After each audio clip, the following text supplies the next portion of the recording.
September 16th, 2023.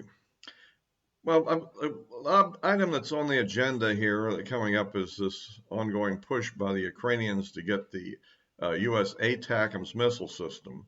And of course, there's been a lot of discussion of all the weapons we've pushed into the conflict so far. And of course, sometime next year, I guess some F-16s are going to show up. And there's, of course, rumors that the Abrams tanks are on the way, or maybe on the way. We don't know when they're going to arrive, whether it's later this month or maybe even later than that. It's still unclear exactly where the Ukrainian training on these vehicles has occurred. They'll be a little bit different than the Russian vehicles are used to, but they'll be similar, I think, in a lot of ways to the Leopards that they've been using. But that's not what we're talking about here. We're talking about the ATACMS, which is a ballistic missile that the Army developed in the 1980s. And I think production ended around 2007, so they're out of production. And these are the kind of the high end of the HIMARS weapon systems. And they come in, there's several variants of it.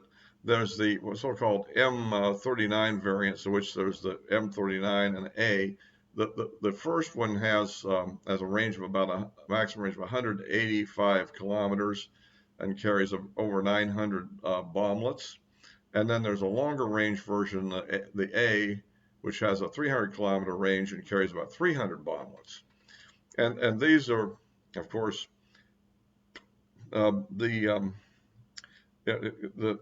kind of weapons that you might use against personnel or armored formations and so forth, and also potentially anti-aircraft systems and the like.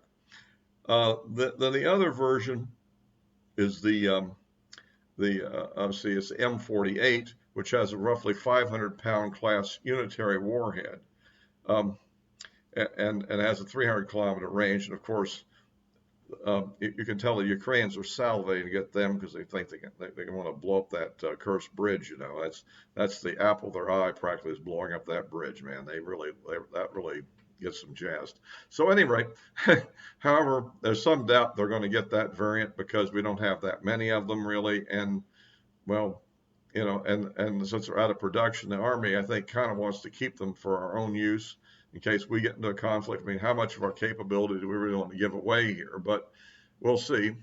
And of course, so the rumor is that they're moving toward giving them something that will probably be the M39 variant I discussed earlier, with the shorter range of 185 kilometers, but a lot of bomblets. Because after all, cluster munitions are now cool, as you know, where they used to be really bad, you know. So anyhow, that's kind of the situation on that. And there's some issues that we need to see how that compares to the Russian systems and how that kind of fits into the conflict that's coming up. So anyhow, if you like these videos, please give me a like. If you haven't subscribed already, please do. And of course, you can ring the bell and send a link to anybody else you think might be interested. So of course, the corresponding system to this M48 variant, of course, is the Russian Iskander M, which is a interesting weapon comparatively. It isn't a purely ballistic missile. It has a range of probably over 400 kilometers, I think is generally considered, maybe as high as 5. It probably depends on what mode they use it in, whether it's more ballistic or whether they use it in more of because this thing has the ability to accelerate to hypersonic, low hypersonic speeds, and to maneuver on entry so as to throw off defensive systems. I think it also dispenses some kinds of penetration aids. As I recall earlier in the conflict, they were mentioning these balls that they were picking up, which appeared to be some kind of a decoy device. And that one has over 1,000-pound class warhead. So it's actually a bigger missile than our M38 ATACMS. It's longer range and less ballistics. It's a harder weapon to intercept. And one aspect, I think, about this and the decision process, in addition to how many we want to give away, is how effective it will be against the situation that they're going to be facing. And the thing is the Ukrainians have achieved some success with the Stormshadow missile from Britain, and there's a French Scalp or something version, which is basically the same thing as I recall, but it's a French, but whether it came from France or from Britain. And this is a cruise missile which has stealth characteristics, and as I mentioned previously, it's a fairly low cross-section missile. Not only that, but it skims the ground above the low altitude, above the ground, under the radar, if you will. And so as a result, and I think you recall they also the Ukrainians managed to do a raid which knocked out the Russia's over-the-horizon radar system, which then they went in and attacked other things, such as that base, and killed a submarine and a landing ship very recently. And so this missile, being stealthy and also close to the ground, is a type that the long-range Russian air defense systems like the S-300 and S-400 aren't that effective against it, because they're much better against aircraft, for instance, and things that are flying a little higher. And certainly, so the point I'm trying to get to with that is that it has been fairly effective in the raids. That its limitation, of course, it has to be launched from a tactical aircraft that's suitable to launch it, such as the Su-24s that are still a few that are still in the possession of the Ukrainians. So on the other hand, by providing ATACMs, that would free them, and they could be ground launched from mobile, presumably concealable launchers. However, the ATACMs peaks out at a speed of around Mach 3, and it's a highly ballistic missile. And that fits right into what the Russian S-300 and S-400 defense systems can handle. It's not really a stealth missile, and it will come in at a high ballistic trajectory. So I think the Russians might be fairly good at intercepting those, which they've had much more difficulty with the Stormshadow. And so that may be another reason why we're kind of holding back on providing the M48. There's also the discussion of escalatory issues, and I guess at some point that could be the case.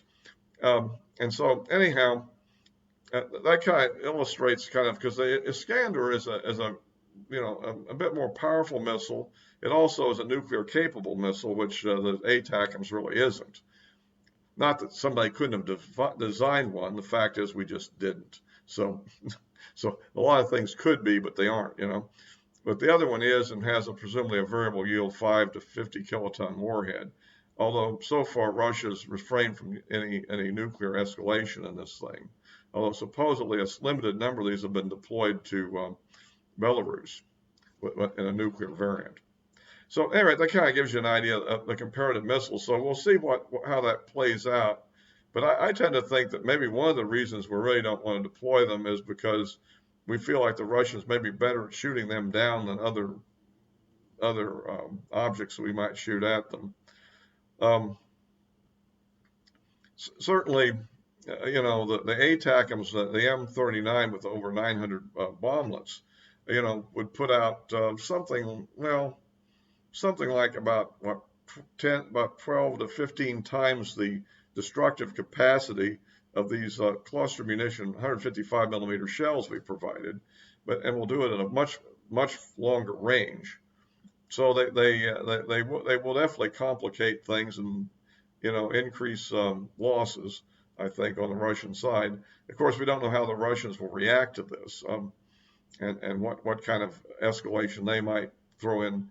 The other aspect that we're looking at here, of course, now is the deal that's been made with Kim Jong-un of North Korea lately, which apparently is going to provide large quantities of 152 millimeter artillery shells and these barrage rockets that they like to use on these truck-mounted launchers.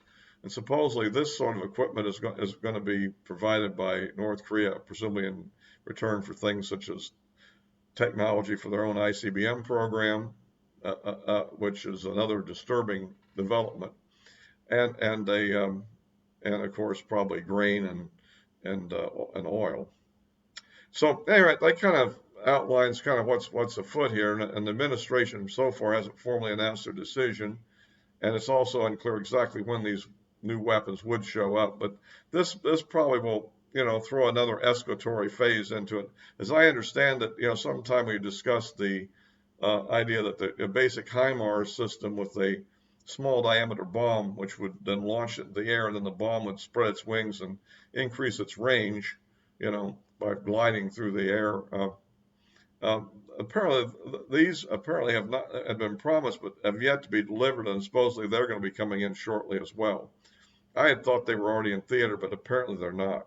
Although I'm not sure about that, but at least that's what I read in the article, and it seems likely. I haven't seen real evidence of them. So, anyway, that's kind of the way the weapons race in the war is going, and of course we don't know exactly what Kim Jong-un might also include in his package. I've heard that they may also include some Korean missiles that might be comparable to some of these ATACM type missiles that we're talking about that they've developed.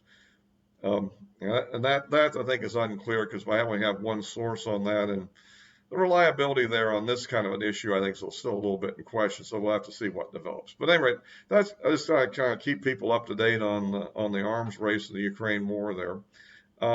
So I'll be posting this on, of course, on Rumble as always, and look for any article I might put in the description below, and also I have the address of my social media accounts, and I might occasionally put a comment in if something comes up that kind of updates us a little bit on what's happening. So until next time.